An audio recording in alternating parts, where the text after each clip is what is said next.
Hello hi नमस्ते सत श्री अकाल आदाब। Welcome to our channel drinks and sports. आप सभी के सामने एक बार फिर दोबारा हाजिर है आप सभी का एक जय, एक और प्री मैच एनालिसिस के साथ। तो आगे बढ़ने से पहले आप सभी से दरख्वास्त है, गुजारिश है, please like share comment and subscribe मेरे भाइयों। प्लीज़ प्लीज़ प्लीज़ पैरों में पड़ जाएं आपके, अगर आप चाहो तो बिल्कुल मेरे भाइयों। तो इससे पहले हम आपके पैरों में पड़ जाए, आप हमारा चैनल सब्सक्राइब कर दीजिए और कमेंट भी कीजिए एंड टन बेल आइकन दबाना बिल्कुल मत भूलिएगा। चलिए आगे बढ़ते हैं आज के मैच के प्री मैच एनालिसिस के साथ।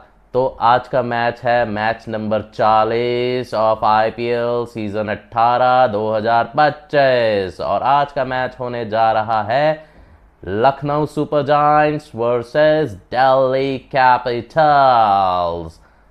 एक तरफ है गोयनका साहब की टीम तो दूसरी तरफ है इस सीज़न कहने को तो लग रही थी बहुत ही ज़्यादा कंसिस्टेंट टीम इस सीज़न की, बट मैंने थोड़ी सी तारीफ कर दी उनके पिछले 2-3 मैचेस में और वो थोड़ा सा नीचे आना चालू हो गए हैं। खैर, क्या कहना चाहेंगे आप आज के इस मैच के बारे में? भाई मेरे तो विचार हैं कि पहला मैच जो इन्होंने खेला था एक दूसरे के खिलाफ वो था वाइजैग में, मतलब दिल्ली का भी पहला मैच था और लखनऊ का भी पहला मैच था। तो वो खेला गया था वाइजैग में और हमें देखने को मिला था एक जबरदस्त thriller. Batting, bowling, there was everything. And कौन जीता था आपको पता है? विपराज निगम उस दिन छाए थे, 16 बॉलों में 45 रन। और उसके बाद आशुतोष शर्मा की एक मैग्निफिसेंट पारी जिसने उन्हें मीन्स दिल्ली कैपिटल्स को जीत के दरवाजे को खोलकर उस पार पहुंचाया था। भाई that was complete thriller. Ashutosh Sharma के जो वो 60 प्लस रन की इनिंग्स थी, अनबिलीवेबल, मैजिकल। एंड भाई एक विकेट से और 2 या 3 बॉल आई थिंक शेष रहते हुए आशुतोष शर्मा ने दिल्ली कैपिटल्स को लखनऊ सुपर जायंट्स के खिलाफ इस सीज़न की पहली जीत दिलाई थी। लेकिन क्या आज हमें वैसा ही मैच देखने को मिल सकता है? I hope so. मैच कहाँ होने जा रहा है? मैच होने जा रहा है लखनऊ में, एकाना स्टेडियम लखनऊ। अब भाई लखनऊ की बात करें तो भाई नवाबों का शहर है। एक तरफ नवाब हैं, लखनऊ के टुंडे कबाब हैं, तो दूसरी तरफ दिल्ली की दिलवाले हैं, दिल्ली की सर्दी है और दिल्ली की ही गर्मी है। आजकल तो गर्मी है, सर्दी की बात नहीं करेंगे, दिल्ली की गर्मी है गर्मी। लेकिन दूसरी तरफ भी कम गर्मी नहीं है भाई, नवाबों की गर्मी है वो। खैर, अब जो एकाना स्टेडियम की बात करें भाई, इस सीज़न सिर्फ और सिर्फ एक ही 200 प्लस स्कोर गया है एकाना स्टेडियम में। एंड वो भी मारा था जिस टीम का वो होम ग्राउंड है, गोयनका साहब की टीम ने, लखनऊ सुपर जायंट्स ने, और उसे बखूबी डिफेंड कर लिया था। उसके अलावा जितने भी मैचेस हुए हैं अभी तक इस सीज़न में एकाना स्टेडियम में, सारे के सारे चेज़ हुए हैं। एंड जो हाईएस्ट चेज़ हुआ है वो है 181 रन, 181 रन।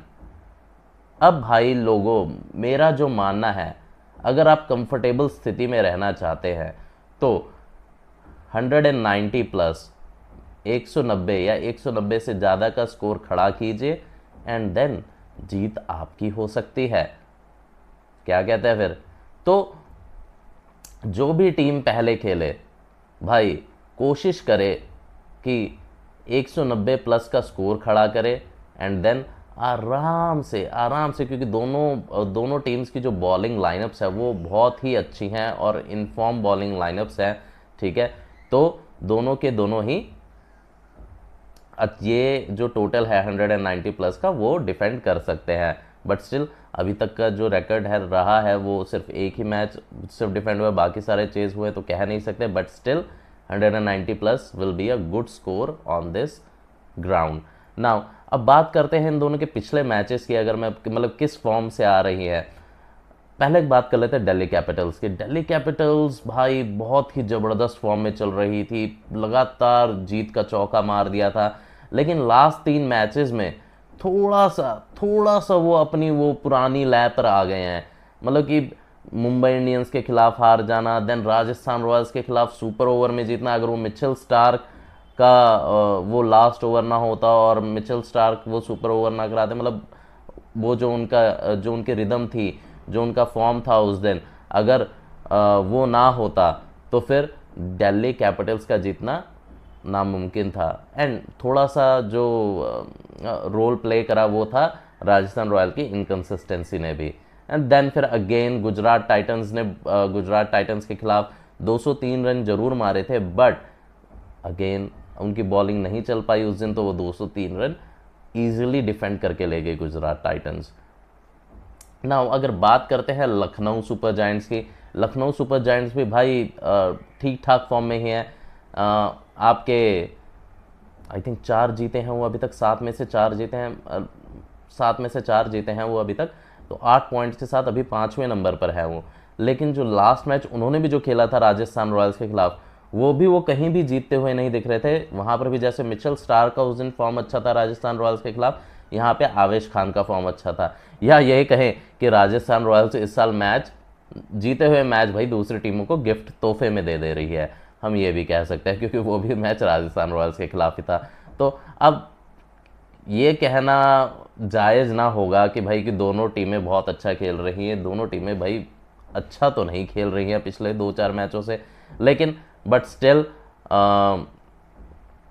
दोनों टीमें इस साल के आईपीएल में, मतलब बाकी अगर चेन्नई सुपर किंग्स या मुंबई इंडियंस अभी फॉर्म में आई है, या केकेआर या राजस्थान रॉयल्स से अगर हम कंपेयर करें, तो इन टीम्स के मुकाबले थोड़ा सा अच्छी फॉर्म में लग रही हैं, तो एक अच्छा मैच देखने को मिल सकता है। ठीक है। एंड अगर बात करें थोड़े से मैचअप्स की या फैक्ट्स की, सबसे पहले मैं बता देना चाहूँगा थोड़ा सा, फाफ डू प्लेसी आज भी नहीं खेल पाएंगे बिकॉज क्योंकि इंजरी कंसर्न्स का करके, तो ये क्लियर एंड कट है कि फाफ डू प्लेसी आज का मैच भी मिस करने वाले हैं। क्योंकि जहाँ तक मुझे अपडेट मिली थी ये था कि मतलब वो लास्ट मैच में उन्होंने बोला था कि 3 मैच मिस करेंगे लगभग फाफ डू प्लेसी नेक्स्ट। तो आई थिंक इस मैच के अलावा भी अगले 1-2 मैच में शायद वो नहीं दिखेंगे। दूसरी तरफ बात करते हैं कि लखनऊ सुपर जायंट्स की, तो मयंक यादव वापस आ चुके हैं। I don't know whether he is fully fit to play today or not, but अगर वो फिट होते हैं तो प्रिंस यादव को उनके लिए जगह बनानी पड़ेगी, मयंक यादव के लिए। रेस्ट तो हम बाद में देखेंगे कि भाई वो कैसी फॉर्म में है या किस लय में है, चोट से वापसी कर रहे हैं, but still he is a good bowler. He has shown us that last year in IPL, so we hope he will get well soon and we will once again watch him to play. Then अगर अब बात करते हैं थोड़े से facts की बातें कर लेते हैं भाई लोगों। फैक्ट की बात यह है कि सबसे बड़ा जो सिरदर्द है दिल्ली का इस टाइम पे, वो है उनका ओपनिंग पेयर। वो ऑलरेडी 4 ओपनिंग पेयर आजमा चुके हैं अभी तक अपने लास्ट 7 मैचेस में, मतलब 4 ओपनिंग पेयर्स आजमा चुके हैं, और उनका जो ओपनिंग पेयर का जो एवरेज है वो है लगभग 21 का एवरेज है, and they are last in the list. तो मतलब कि अगर ओपनिंग बैट्समैन की बात करें बाकी 9 टीम के कंपैरिजन में, इनके जो ओपनिंग बैट्समैन है वो बिल्कुल भी नहीं चल रहे हैं, बिल्कुल भी, मतलब ओपनिंग पार्टनरशिप बिल्कुल भी नहीं हो रही है। ठीक है। देन अगर बात करते हैं, एक और फैक्ट है इनका कि भाई जो केएल राहुल एंड आपके अभिषेक पोरेल है, दोनों अच्छे स्टार्ट मिले हैं इन्हें, अच्छे मतलब अभिषेक पोरेल की खास, केएल राहुल ने तो फिर भी 2-3 अच्छी पारियां खेली हैं, बट जो अभिषेक पोरेल है उन्हें हर मैच में स्टार्ट मिल रहा है, बट वो उसे बड़ी पारी में तब्दील नहीं कर पा रहे हैं। एंड जो दिल्ली के बैट्समैन हैं, लास्ट 2 मैचेस में एक भी इंडिविजुअल 50 नहीं आई है, किसी के भी बल्ले से एक भी इंडिविजुअल 50 नहीं आई है। And Abhishek Porel and KL Rahul 2 बार अभी तक इस सीजन में लेग स्पिनर से आउट हुए हैं। तो यहीं पर ही दिग्वेश सिंह राठी एंड रवि बिश्नोई प्ले में आ जाते हैं।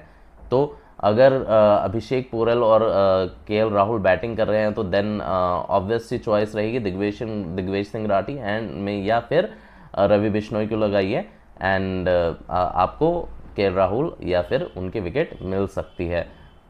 कंफर्म नहीं है बट स्टिल इस साल के रैकेट्स को देखते हुए अगर फिगर्स को देखा जाए तो आपको विकेट मिल सकती है। नाउ अक्षर पटेल की तरफ आते हैं। अक्षर पटेल को शार्दुल ठाकुर ने थोड़ा तंग किया है। अक्षर पटेल एज सच कोई फॉर्म में भी नहीं है बट उन्हें थोड़ा सा तंग किया है शार्दुल ठाकुर ने एंड शार्दुल ठाकुर ने लगभग मेरे ख्याल से उन्हें 2 बारी आउट करा है 6 इनिंग्स में। 6 इनिंग्स में 2 बारी उनका विकेट लिया है। बट अगर मुझे लगता है कि अक्षर पटेल से ज़्यादा रेस्ट ऑफ द बैट्समैन अगर चलें तो that will be good. Akshar Patel is a good player but वो कैमियोज के लिए ही अच्छा है भाई। अगर लंबी पारी खेलने की ज़रूरत पड़ी तो अभिषेक पोरेल हो गया, करुण नायर हो गया, या केएल राहुल हो गया, या ट्रिस्टन स्टब्स हो गया, इनकी तरफ देखना पड़ेगा, ठीक है। एंड अब अक्षर पटेल की बॉलिंग की बात भी कर ही लेते हैं अगर बात कर रहे हैं तो। जो अक्षर पटेल की बॉलिंग है भाई बिल्कुल भी फॉर्म में नहीं है। बॉलिंग फॉर्म जो है उनका बिल्कुल ख़राब है, बिल्कुल ही आउट ऑफ रिदम है। वो सिर्फ 1 विकेट इस साल अभी तक उन्होंने हासिल किया है और लगभग 10 की इकॉनमी है उनकी, लगभग 10 रन पर ओवर दे रहे हैं वो, और सिर्फ 1 ही विकेट हासिल किया है। तो भाई बहुत ही और बहुत ही मतलब बहुत ही बेकार फॉर्म में लग रहे हैं। एंड अगर देखा जाए उनके मैचअप्स की बात कर लो तो दूसरी तरफ है निकी पी एंड डेविड मिलर जो उनके मैचअप्स हैं। मैंने फैक्ट्स चेक करे थे तो निकी पी का लगभग 300 का स्ट्राइक रेट है अक्षर पटेल के खिलाफ एंड मिलर का लगभग 150 का स्ट्राइक रेट है अक्षर पटेल के खिलाफ। तो अगर भाई खतरे की घंटी बज रही है अक्षर पटेल के सर पे, क्योंकि जिस हिसाब से अक्षर पटेल की फॉर्म है अगर वो निकी पी के आगे आते हैं तो भाई 3-4 छक्के तो मुझे लग रहा है मुनासिब है लगना 1 ओवर में। खैर एक बैट्समैन है जिन्हें अक्षर पटेल ने तंग भी करा है, वो हैं एडन मार्करम। आई थिंक उन्होंने 5 इनिंग्स में 2 विकेट लिए हैं, ठीक है। तो मैचअप हो सकता है वहाँ पे बट स्टिल अक्षर पटेल के फॉर्म को देखते हुए और एडन मार्करम के फॉर्म को देखते हुए मुझे नहीं लगता। खैर कुलदीप यादव एक अच्छी ऑप्शन हो सकते हैं, दिल्ली की तरफ से अच्छी फॉर्म में भी है। तो Nicky P, Rishabh Pant and Mitchell Marsh के खिलाफ कुलदीप यादव मेरे ख्याल से एक बेहतरीन ऑप्शन हो सकते हैं दिल्ली कैपिटल्स के लिए। तो जब वो खेल रहे हो तो कुलदीप यादव को लगाइए एंड आपको विकेट मिल सकती है। अब बात कर ही रहे हैं तो भाई बात कर लेते हैं लखनऊ सुपर जायंट्स के भी। अब लखनऊ सुपर जायंट्स जैसा कि बोला कि most of the runs Mitchell Marsh and Nicky P के बल्ले से आए हैं, लेकिन पिछले 1-2 मैच मेरे ख्याल से पिछले 2 मैचेस में दोनों नहीं चले हैं तो उनकी बैटिंग थोड़ा सा गड़बड़ा गई। धड़पड़ेंगो लटकेंगो सिद्धू साहब की बोली में बोला जाए तो धड़पड़ेंगो लटकेंगो हो जा रहे हैं वो भाई, अगर Nicky P and Mitchell Marsh out हो जा रहे हैं। तो फिर भाई एडन मार्करम अच्छी फॉर्म में है बट स्टिल जो आतंक दूसरी टीम में मिचेल मार्श या निकोलस पूरन मचा सकते हैं वो एडन मार्करम नहीं मचा सकते।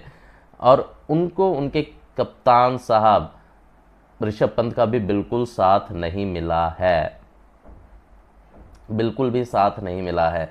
ऋषभ पंत की सिर्फ 1 पारी चेन्नई सुपर किंग के खिलाफ 49 बॉलों में 63 रन, अगर उसके अलावा देखा जाए तो कुछ नहीं करा उन्होंने इस आईपीएल में, ठीक है। कप्तानी भी ठीक ठाक ही रही है।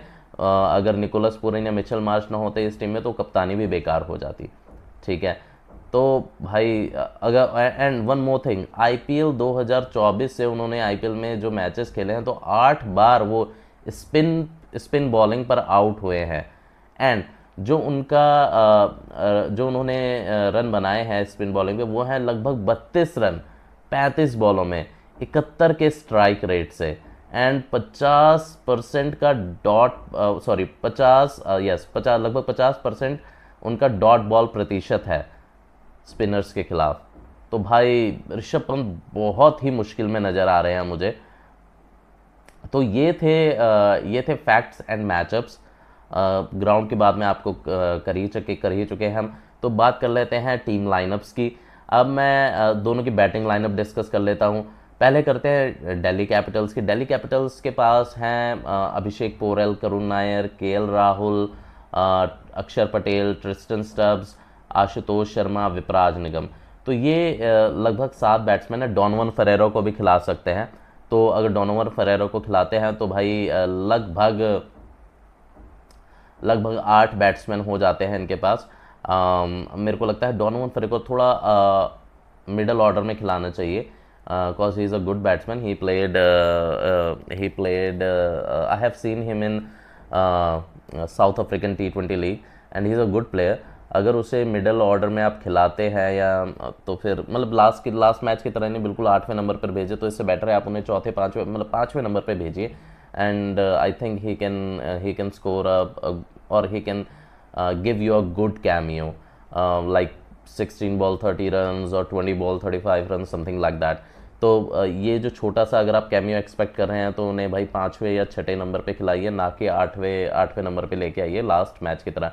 2-4 बॉलें उन्हें खेलने के लिए दीजिए, ठीक है, एंड ही कैन परफॉर्म। तो ये 8 बैट्समैन मैंने आपके जो मेरा गैस है कि आज खेल सकते हैं, ये हैं दिल्ली कैपिटल्स के। अगर लखनऊ सुपर जायंट्स की बात करें तो लखनऊ सुपर जायंट्स के पास एडन मार्करम, मिचेल मार्श, आपके निकोलस पुरन, इन 3 के ऊपर बहुत ज़्यादा डिपेंडेंट है अभी तक लखनऊ सुपर जायंट्स की team. And then Rishabh Pant आ जाते हैं, आयुष बडोनी आ जाते हैं, डेविड मिलर आ जाते हैं, अब्दुल समद आ जाते हैं। लगभग 7 क्वालिटी बैट्समैन है। अगर ऑन पेपर में देखूं तो भाई लखनऊ सुपर जायंट्स का जो बैटिंग लाइनअप है वो दिल्ली कैपिटल्स से कहीं स्ट्रॉन्ग लग रहा है, बट दिल्ली कैपिटल्स ने जो फॉर्म दिखाई है इस सीज़न उसको मद्देनज़र रखते हुए भाई वो कुछ भी कर सकते हैं, ठीक है। उनके लास्ट 2 और 3 मैचेस की फॉर्म पे ना जाए, अगर वो फिर दोबारा थोड़ा सा लय में आ गए तो जैसे उन्होंने बहुत सारी टीम्स को अपसेट करा है इस सीज़न पहले 4 मैचेस में, तो फिर दोबारा वो वैसा ही कर सकते हैं। तो लखनऊ सुपर जायंट्स को बच के रहना पड़ेगा एंड ऋषभ पंत को थोड़ा सा जिम्मेवारी और लेनी पड़ेगी अगर वो चाहते हैं कि लखनऊ सुपर जायंट्स प्लेऑफ तक पहुँचे। ज़्यादा देरी ना करते हुए बॉलिंग लाइनअप्स की भी बात कर लेते हैं। अगर बॉलिंग लाइनअप्स की बात करूँ तो अगर आज मयंक यादव खेलते हैं तो फिर भाई मैं मयंक यादव को ले रहा हूँ क्योंकि मुझे लगता है कि आज खेल सकते हैं। तो मयंक यादव रहेंगे, आवेश खान रहेंगे, शार्दुल ठाकुर रहेंगे, ठीक है, देन रवि बिश्नोई हैं एंड दिग्वेश सिंह राठिया हैं। ये 5 बॉलर हैं, क्वालिटी बॉलर्स हैं, ठीक है, एंड अच्छे फॉर्म में भी लग रहे हैं। जैसा कि भैया हमारे notebook star Digvesh Singh Rathi one of the पिकआउट bowlers हैं हमारे, along with Sai Sudarshan. I won't say bowlers but spinners जो इस साल छा रहे हैं आईपीएल के मंच पे, साई किशोर एंड आपके दिग्वेश सिंह राठी। उसके अलावा आवेश खान ने लास्ट मैच में दिखाया कि भाई कि उनमें कितनी काबिलियत है और वो कितना टैलेंट उनके अंदर भरा पड़ा है। तो आप उनके ऊपर भरोसा रख सकते हैं, आप उनके साथ जा सकते हैं, क्योंकि अभी तक मुझे नहीं लग रहा था इस सीज़न फॉर्म में, लेकिन लास्ट मैच में वो उन्होंने दिखाया कि हाँ भाई वो किस दर्जे के खिलाड़ी हैं। एंड शार्दुल ठाकुर तो एज सच फॉर्म में है ही हैं, ठीक है। तो ये इनकी बॉलिंग लाइनअप थी। अगर दिल्ली की बॉलिंग लाइनअप की बात करें तो दिल्ली के पास मिचेल स्टार्क है, मुकेश कुमार हैं, देन कुलदीप यादव हैं, अक्षर पटेल आ जाते हैं, और भाई पिछले मैच तक आई थिंक मोहित शर्मा को खिला रहे थे।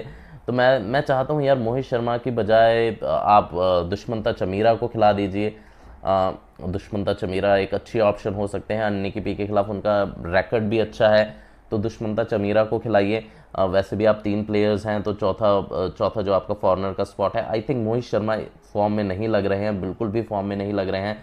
वो बात चलेगी जब उन 16 से 20 ओवर में वो सबसे ज़्यादा विकेट लिया करते थे, बट इस सीज़न उन्होंने रन भी बहुत ज़्यादा खाए हैं और विकेट भी नहीं लिए हैं, तो उनकी जगह किसी और को ट्राई करना चाहिए।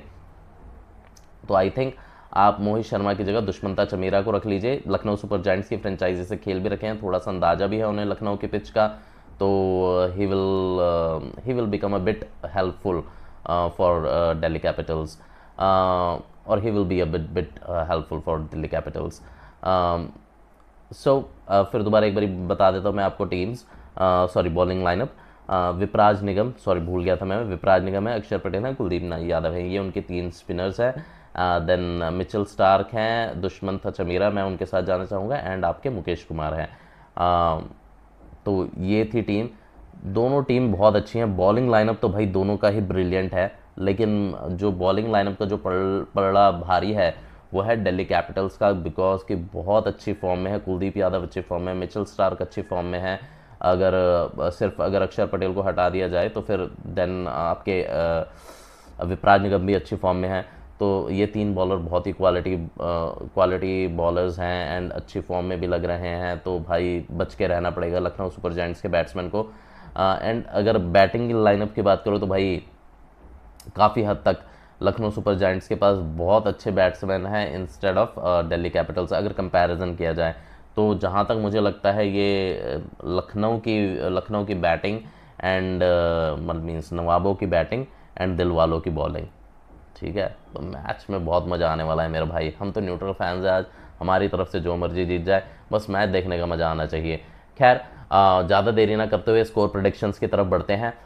जहाँ तक मुझे लगता है 185 से 90 का स्कोर होने वाला है। तो आई थिंक मैं लेके चलूँगा 188। आज का जो मेरा प्रेडिक्शन रहेगा 100, पिछले कुछ टाइम से मेरे प्रेडिक्शन सही जा रहे हैं मेरे भाई लोगों, तो फॉलो कर सकते हो आप, ठीक है। तो 188 मुझे लगता है कि 188 मुझे लगता है 188 के आसपास ही स्कोर रहने वाला है, कोई इससे ऊपर या ज़्यादा ऊपर या ज़्यादा नीचे नहीं रहेगा। एंड अगर 188 रन आप बोर्ड पे लगा देते हो फर्स्ट इनिंग्स में, तो आप अगर पिछले मैचेस को देखा जाए तो सिर्फ 181, जैसा कि मैंने पहले बताया 181 ही हाईएस्ट रन जो है चेज हो रखे हैं अभी तक। तो 188 अगर आप बोर्ड पे लगा देते हो तो आप एक्सपेक्ट कर सकते हो अपने बॉलिंग लाइनअप से कि अब वो आपको मैच जिता के दे पाए, क्योंकि आप उन्हें एक अच्छा खासा टोटल दे रहे हैं, ठीक है। तो अगर 188 तक का स्कोर बोर्ड पे लगाइए, फर्स्ट इनिंग जो भी खेले, चाहे लखनऊ सुपर जायंट्स चाहे दिल्ली कैपिटल्स, आप दोनों की ही बॉलिंग बहुत अच्छी है एंड आप मैच बचा सकते हैं बहुत ही अच्छे तरीके से। देन टीम कौन जीतने वाली है भाई, मेरे को गोयनका साहब बिल्कुल भी नहीं पसंद है पर्सनल। अब ये सबका अलग अलग परसेप्शन हो सकता है, but his management, his way of talking, एक होता है ना परसोना, उनका परसोना ही नहीं पसंद आता मुझे, ठीक है। बिल्कुल भी पसंद नहीं आता उनका परसोना, जैसे वो अपने टीम के साथ डील करते हैं, उनका बातचीत करने का तरीका अपने टीम से, I don't like it. He don't know anything about sports, but he think that he is a god of sports, so I don't like him. तो that is the reason, Goenka साहब ही एक लौता रीज़न है कि मैं Lucknow super giants को पसंद नहीं करता और मैं उनके साथ जाना भी नहीं चाहूँगा। मैं जाना चाहूँगा दिल्ली कैपिटल्स के साथ। एक बार फिर दोबारा विश्वास दिखाना चाहूँगा दिल्ली कैपिटल्स पर, क्योंकि मुझे लगता है कि वो फिर दोबारा फॉर्म में आएंगे एंड टॉप 3 में अपनी जगह मजबूत करेंगे इस मैच को जीतने के बाद। आप सभी का क्या मानना है हमें कमेंट सेक्शन में बताइए प्लीज़। एंड अगर कुछ मुझसे गलतियाँ हुई हों वो भी हमें कमेंट सेक्शन में बताइए, चाहे गालियाँ ही लिख दो मेरे भाई, लेकिन कुछ तो करो। तो एक बार फिर दोबारा आपसे दरख्वास्त है, like share comment and subscribe and टन घंटी बजाना मत भूलिएगा, ठीक है। तो अभी के लिए अलविदा, मिलते हैं आपसे पोस्ट मैच अपडेट में। थैंक यू, धन्यवाद, जय हिंद।